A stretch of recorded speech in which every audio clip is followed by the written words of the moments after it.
Neste vídeo, o relato impactante de um presidiário que morreu no desabamento de uma mina de carvão e voltou milagrosamente à vida. É uma história verídica, publicada no jornal Mensageiro da Paz em setembro de 1944. Para quem não me conhece, eu sou a Silvana do canal Diário Pentecostal, especialista em História e Teologia do Protestantismo no Brasil. Se você ainda não é inscrito, se inscreve no canal, deixe seu curtir e compartilhe com seus amigos para que mais gente conheça o canal.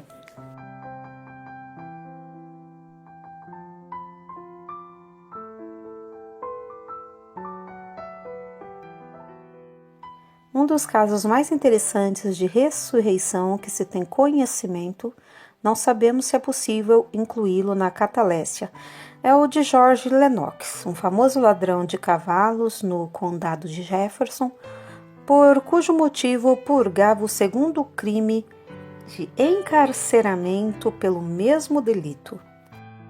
Durante o inverno, começou a trabalhar nas minas de carvão.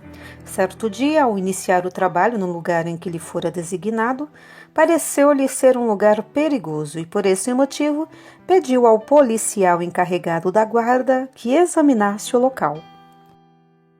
A pessoa encarregada do exame declarou que não havia perigo imediato nem sinal de desabamento.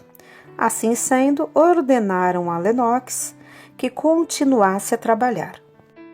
Tendo que obedecer, o presidiário continuou a trabalhar. Não havia passado 1 hora quando o teto desabou e sepultou durante horas George Lennox. Havendo o preso faltado à hora do almoço, foram procurá-lo e o encontraram soterrado pelas pedras e carvão, mas notaram que não tinha mais vida e foi declarado morto. O corpo foi levado ao hospital e vestido para ser sepultado. O ministro oficiou os últimos ritos para então sepultar Lennox. Ordenaram a 2 reclusos que o levassem através de uma sala até onde estava o caixão. Um segurava pela cabeça, outro pelos pés. No trajeto, um deles tropeçou em uma escarradeira e o corpo do morto caiu pesadamente ao solo. Para a surpresa de todos os presentes, ouviu-se um profundo gemido que saía dos lábios do cadáver. A seguir, abriu os olhos e a aparência da vida se tornou realidade. Chamaram um médico com urgência, mas quando este chegou, o que estava morto já tinha pedido água para beber. Despiram-lhe a roupa do enterro e vestiram-lhe a roupa do prisioneiro. Quando o examinaram, encontraram-lhe as 2 pernas fraturadas em 2 lugares e vários ferimentos menores. Estava no hospital durante 6 meses e, por fim, voltou ao trabalho. Por intermédio de um mineiro que sabia do caso, fui inteirado desse fato estranho. Fiquei cheio de curiosidade e desejei travar relações com Lennox para ouvir a história contada por seus próprios lábios. Durante muitos meses esperei e, por fim, a oportunidade chegou. Aconteceu que fui transferido das minas de carvão para o escritório da prisão a fim de fazer uma estatística anual. O assunto acerca daquele que estivera morto e agora estava vivo fora discutido certo dia quando ele passava pela porta do escritório e, como tal, o apontaram. Não perdi tempo. Entreguei-lhe um bilhete convidando-o a chegar ao escritório. Quando Jorge chegou, disse-lhe o que desejava e ouvi de seus lábios esta formosa história. E jovem ainda, não contando mais de 30 anos. Não é um criminoso endurecido, mas possui brilhante educação. A parte mais interessante de sua história foi durante o tempo que esteve morto. Sendo eu repórter de um jornal, taquigrafei, segundo me ditou, e eis aqui sua história. Naquela manhã, tive um pressentimento de que algo terrível sucederia. Estava tão inquieto que comuniquei ao chefe da mina o que sentia e pedi-lhe que examinasse o local. Atendendo ao meu pedido, fez um exame minucioso, não encontrando vestígios de perigo, e ordenou-me que continuasse a trabalhar, pensando talvez que eu agia de má fé.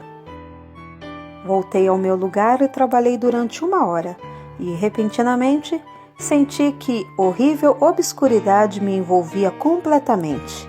Pareceu-me que uma porta de ferro se abriu para dar-me a passagem. O pensamento de que estava morto e em outro mundo veio-me logo à mente. Não podia ouvir nenhum ruído. Por alguma causa desconhecida, senti que caminhava em direção à porta e, havendo andado alguma distância, cheguei às margens de um rio muito largo. Ali havia tanta luz como em uma noite estrelada. Não havia permanecido muito tempo às margens do rio, e eis que ouvi um som, como o som produzido pelos remos dentro d'água. De repente, uma pessoa dirigiu-se para mim, remando até onde eu estava parado, mas sem falar. Olhou-me por um momento, dizendo-me que tinha vindo para buscar-me, e ordenou que subisse no barco a fim de passar ao outro lado, no que obedeci. Não trocamos palavra. Desejava perguntar-lhe quem era e onde estávamos, porém a minha boca estava como se tivesse colada. Finalmente chegamos ao lado oposto. Saí do bote e o que me acompanhava desapareceu da minha vista. Deixado só na margem do rio, não sabia o que fazer. Examinando os arredores, notei 2 caminhos que se dirigiam a um vale escuro. Um deles era um caminho amplo e parecia ser muito concorrido. O outro caminho era estreito e seguia outra direção. Instintivamente, segui pelo caminho largo. Não havia andado muito quando começou a aumentar a escuridão. De quando em vez aparecia um raio de luz a certa distância, a qual servia para iluminar o caminho. A seguir, encontrei um personagem que não posso descrever. Somente darei uma vaga ideia de sua horrorosa aparência. Parecia ser um homem, porém era muito mais alto do que qualquer ser humano que eu já havia visto. Devia ter mais de 3 metros de altura.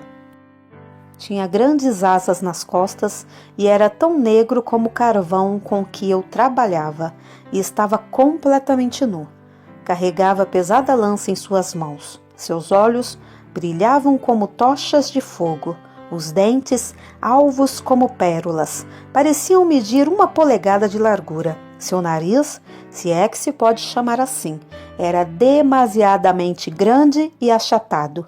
O cabelo, tosco e comprido, caía-lhe pelos ombros largos e sólidos. Sua voz mais se parecia com o rugido de um leão do que com a voz de uma pessoa. Foi durante o brilhar de um raio de luz que me foi permitido vê-lo pela primeira vez. Tremi como se fosse uma folha sacudida pelo vento ao descobrir suas feições. Levantou sua lança, como que arrojava contra mim. Detive-me repentinamente.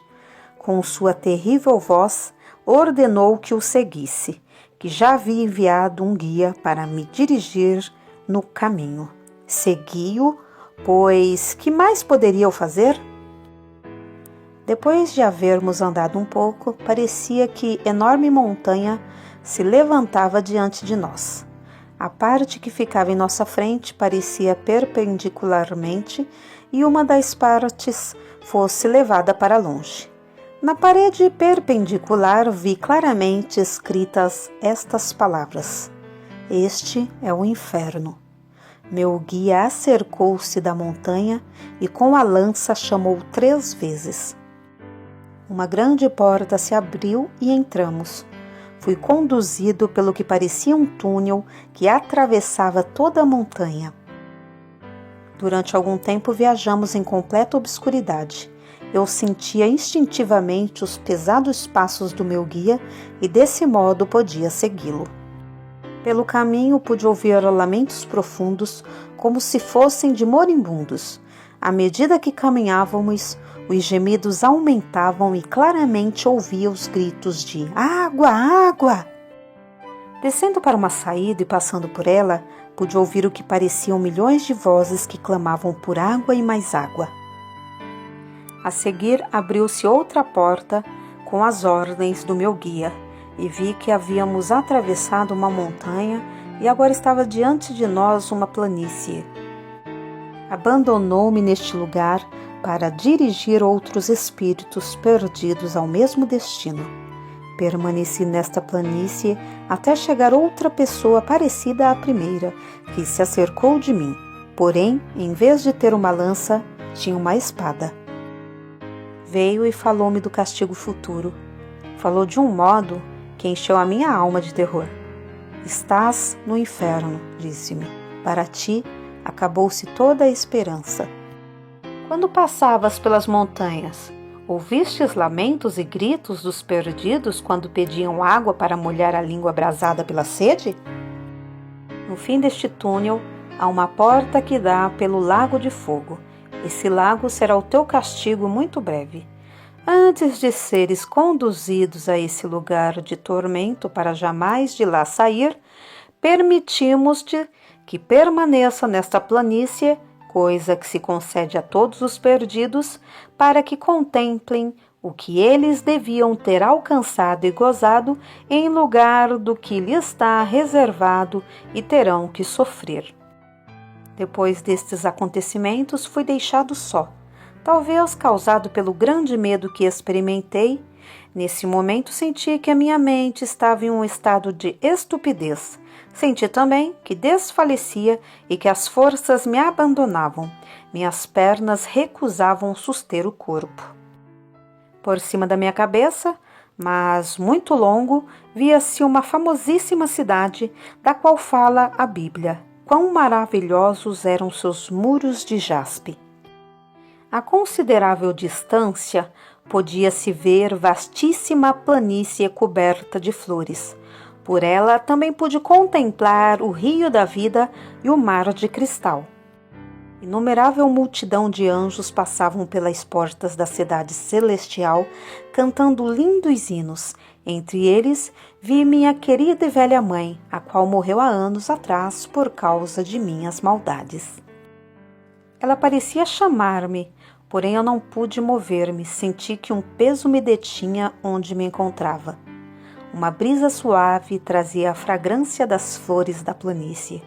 O mais claramente do que antes, eu ouvia as doces melodias dos anjos que me fizeram exclamar: "Oh, quem me dera ser um deles!" Enquanto eu saboreava esta taça de delícias, pensando na felicidade que eu poderia ter alcançado, chamaram-me repentinamente. Um dos companheiros de infortúnio disse-me que era tempo de continuar para o destino e fez-me um sinal para o seguir. Retrocedemos outra vez e entramos no túnel escuro, seguindo o meu guia passo a passo. Chegamos a outra porta e, horror dos horrores, ali estava o lago de fogo. Pude ver diante de mim, até onde a vista alcançava, o lago de fogo. Grandes labaredas de fogo que se envolviam uma às outras. Ondas de fogo moviam-se como as ondas do mar embravecido. Seres humanos eram vistos levantados pelas chamas, lançando imprecações contra um Deus justo. Seus lamentos ouviam-se com uma força ensurdecedora. Ao ver tudo isto, voltei os olhos para a porta por onde eu havia entrado e li estas palavras: "Este é o teu castigo.